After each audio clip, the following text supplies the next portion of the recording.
vivir condiciones duras. Otra cosa importante es que el polen es difícil de digerir.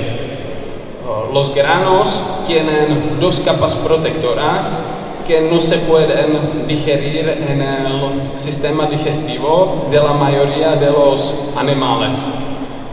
Una excepción son, por ejemplo, algunos grupos de insectos que tienen enzimas especiales o mandíbulas finas que pueden romper los granos. Pero no sabemos nada sobre una adaptación similar en los loris. Y también, como ya hemos dicho, el sistema digestivo de los loris no está diseñado para procesar unas estructuras tan difíciles. Para apoyar esta teoría, les voy a enseñar otro estudio que se hizo en la Universidad de California y donde los autores compararon la digestión de polen entre los loris y las ninfas.